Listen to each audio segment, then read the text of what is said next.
been enough to take it. 12 wins the Blitz generally. 12 out of 18. Out of 18 is a really nice score as they've shaken hands there. I expect something special to happen at this event, though, and here we go. And H4. You couldn't have predicted that one. H4. And we're not in a Grunfeld anymore, but it's a Benoni. In a Benoni with H4 on the board, which is 3. weird. That's something that people do a lot. If they find that the line against the Grunfeld, they prefer to play a Benoni, they sometimes switch it up, right? Like if against a G3, for instance, you see that a lot as well. So why would you like to play the Benoni with the pawn on H4 as opposed to a Grunfeld? No idea. No idea. Yes. At all. That's the first time you've ever said that. There is no variation in the Benoni that I'm aware that fits with H2, H4. And in fact, already you can see that White has compromised with the move King E1 to F1. He is playing for H4, H5, no question about it. He's winging it right now. But he Magnus is just flowing in. He's trying to get a position. Literally winging it H5 by putting both of his wing pawns forward. Right. I know that's what Maurice had in mind when he said wing. Yeah. I was about to say, in the Benoni, one of the things that Black does aspire to do is to trade some minor pieces. He has a space cramp, so let's get some pieces off the board. 94, very normal concept. Right, and if we can, then we notice that these D4 and E5 squares are quite juicy, because notice the corollary E6 is protected, right? Exactly. So Black's pawn chain actually does control some really sweet squares. The problem is our pieces aren't developed on C8 and B8 and A8. Right. So he also has to solve that by playing knight D7. That's not going to take much to solve at all. This looks weird with the king on F1. Well, here I was about to say I'm expecting some kind of kingside attack based on bishop d3, queen c2, bishop takes g6, or bishop d3, knight g5, knight takes f7. And again, this is a very good move, bishop g4. I like this move a lot as you sit there and you want to trade off minor pieces. That's why I almost wasn't sure about knight f3. Maybe he had to do it, but one thing I like is rook a3, if we can make a weighty move and force him to play knight d7, and then they can't get their bishop out as easily. Exactly. But perhaps Magnus has a specific concept in mind here. I still can't play rook h4 because there's bishop takes f3 removing the defender. Sure. But there was also a problem of rook d4 if you didn't put the knight out somehow at some point. Maybe that's what it was. Whoa, bishop g5, but what about bishop takes f3? How's that work? Yeah, well, bishop takes d8.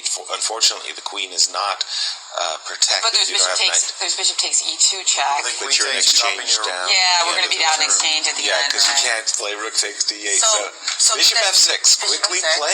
I feel like I don't buy what White is doing. Not at all. It just again, harmonious. Unless that rook can sneak up to a3 at some point and make itself felt. Bishop now dropping back to e3. If that rook can sneak into the game, I'm trying to get it all the way over, by the way, to the king side. That's what I was thinking before he played knight f3, was rook a3 at once. But h3 was covered, so you weren't going to play rook a3 to h3. In any case, just play knight d7 and Magnus. What did say? Played knight t2, hitting the rook on e4 and the bishop on g4, so that will compel bishop takes e2. I was wondering about bishop takes f3 there, Jet. G takes f3 was going to be required because c4 was hanging. So there was something to be said. Nonetheless, bishop takes e2, queen takes e2.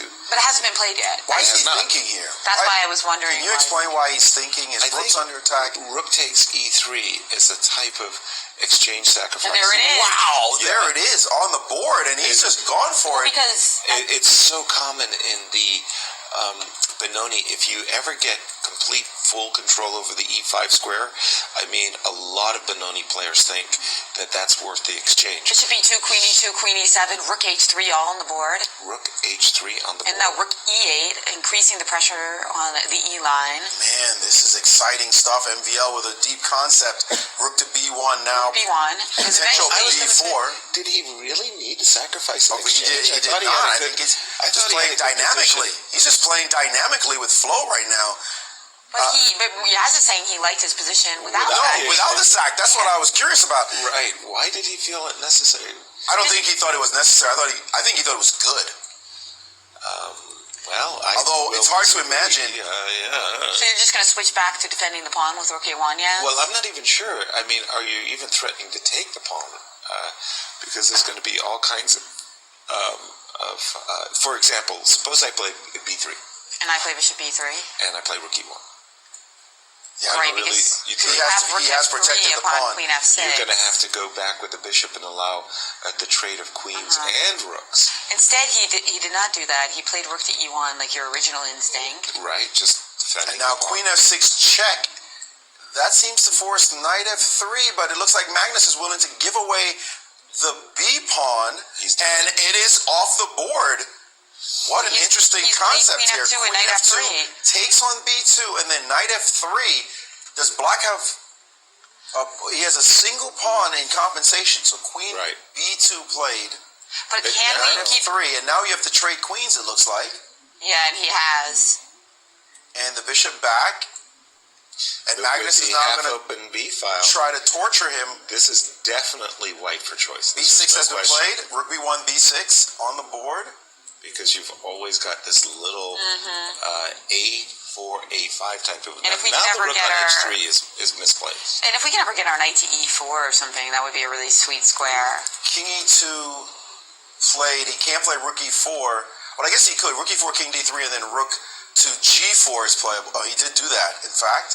And now G3. And now what does Black do to show compensation? Maybe we can get the real-time position up there as... This is the position. And now what does Black do? This is the challenge. Is he just stymied? I would like to have my bishop on A5 so my knight can be released. Well, it's something like this. Good luck with that. Yeah, King F8 played. This rook is stuck. This knight is stuck because you don't want to allow knight E5. The only free piece in the position that white has is the rook. I think it's time to play A5. Right, A5 because takes... you can't really move the king. But are you sure you want to give him the A pawn? Well, takes rook B7, hitting the knight, and I'm going to play rook. And it is on the board, as you said, Yaz. It is on the board. No real choice. Play, he must take, and now the rook goes down. And now this is the dynamic question we're expecting facing King him. E8. I wouldn't want to walk into the pin. I want to keep in reserve the move knight E5 check. So I'm not very excited about King E7. King E8. King E7 played. Okay, well, now in any case, the rook has got to collect these A pawns. And there goes that A pawn to A5, A4, and rook A6. Yes. And why did he push the pawn? It doesn't look like it's going anywhere. Well, he doesn't have time to set up with a bishop. Exactly. That looked like a waste of a tempo, pushing that pawn. And, you talk about Black's pieces, White's pieces being tied down, but Black's pieces are not going anywhere either. I think it's time to play knight E5. Well, no, there's going to be a rook H7. I beg your pardon. I was about to suggest knight E5, bishop E5, going after the G3 pawn, but pay attention. There's rook A7 check, followed by rook H7. He has played it, in fact. Takes, and now the rook A7 looks like a winning maneuver. Just because you're going to double up on the F7 pawn. Absolutely, and he's done it. Well, King F6. What if you do win this pawn? Do you win the game? King F6. But what does that do? After takes, he moves, and now what? He takes the other one. Oh, the problem is you can't win. Wait, why can't you play bishop D4 now? Because rook of E7. Bishop D4. Oh, the rook can go to E7. That's the key move. Yeah, certainly legit move, of course, bishop D4. But it's 3 versus 3, full exchange up. But fortunately for Black, his king is a rook coming after that last one. A frontal check with the rook would be just fantastic for White. Alert! Rook takes E5 alert. Oh, watch out! Yeah, rook takes E5 alert. That bishop decided to get out of there. This is tricky. The G pawn will go to G5, then potentially start creeping up the board. He has a rook that can create some damage. Well, I think it's time to go rook E6 and rook A6 to sacrifice the rook against the D6 pawn, and he's done it. There it is. Because that will be a big pass pawn, but the G5 pawn is real. Yeah, it's definitely real. Starting with a check. King, I was about to say King E2, but doesn't matter. Isn't there a rook C1 right now? Yeah, I think we can repeat back with rook C1, King D3. Okay, but if he sacrifices the rook there it is. On D6, which he has done, and rook takes C4 check, king will go to D3, or King E5. No, he didn't go to E5. He just went back. And Now Magnus is White saying has two passers. two connected. Black has separate ones.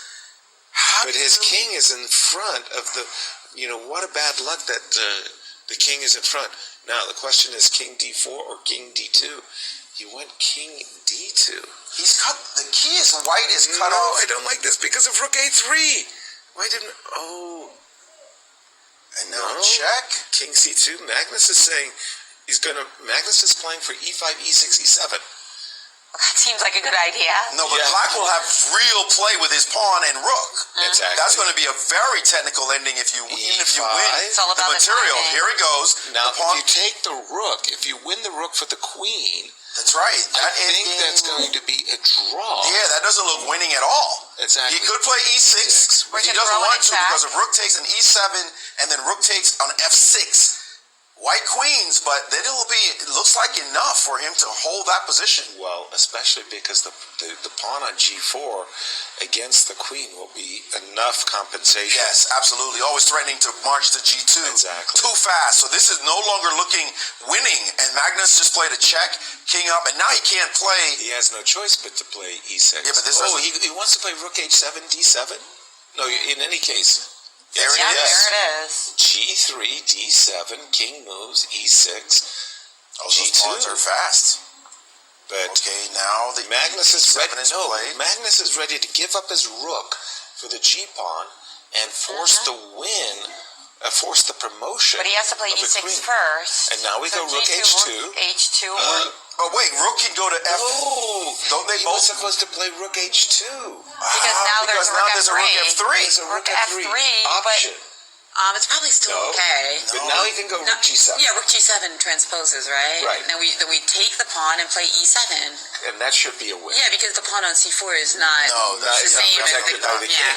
And he's And now look at Magnus reaching for the queen because he knows he's about to play rook g7. rook g7 check. Now, But he's he could double go- checking. Oh, he can play e7. He does- He's yes. thinking about whether he can play e7, but he decided just to go Now this it's way. time to just take the pawn on g2 and then play e7 so he gets his queen, and in this queen versus rook position Gotta with be the a pawn on c4, that pawn on c4 will It's he a could have goner. played queen g8 check right away. In any case, he's forced a technically winning ending of king and queen versus king and rook. and this one the computers can defend extraordinarily well to make life difficult, but it's Human very players. difficult for humans to play the right, accurate way. But this one, Magnus knows, is indeed winning. But it's one of those you don't look at too often. Yeah, I wonder if he's ever tested himself against a computer, because as you just said, the computer can defend absolutely perfectly and make it awkward.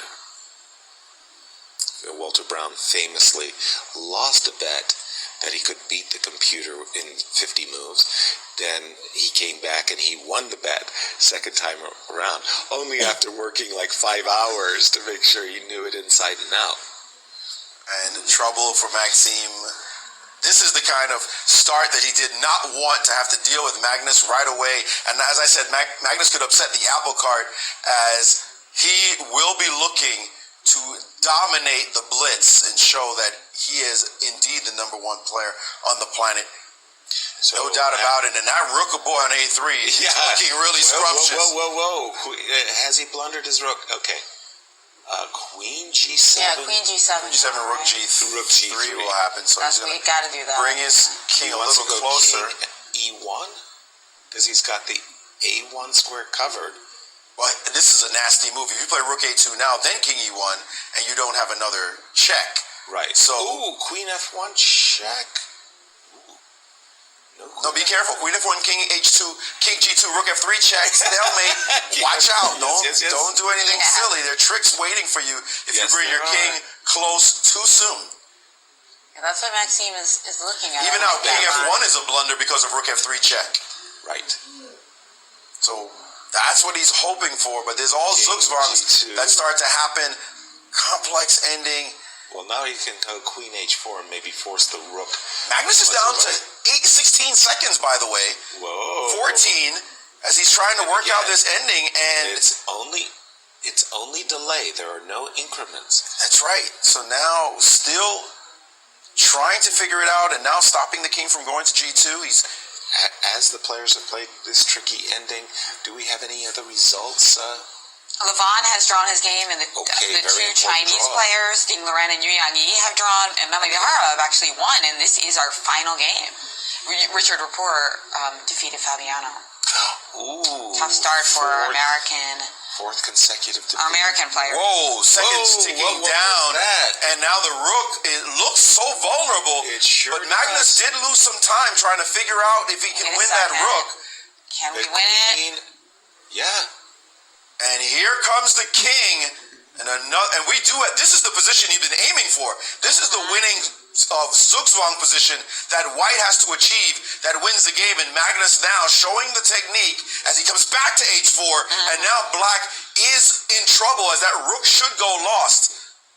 But exactly how? Here goes the check, and King H1 is forced. And what exactly? 5-4. And Magnus still trying to figure out. It looks like he's not sure what the win is. He really is not sure at all. That is remarkable. Look at this. Some ladder checks, perhaps? No, don't lose on time. Magnus is now down to only 5 seconds, and he is not winning the game. He's trying to find his way to he A2. does have. He won. And he's found it. There it is. He's finally picked off that Rook. Wow, that was a close one. He will be... Study that endgame. Magnus wins. Actually, seriously, should you study that endgame? You really should.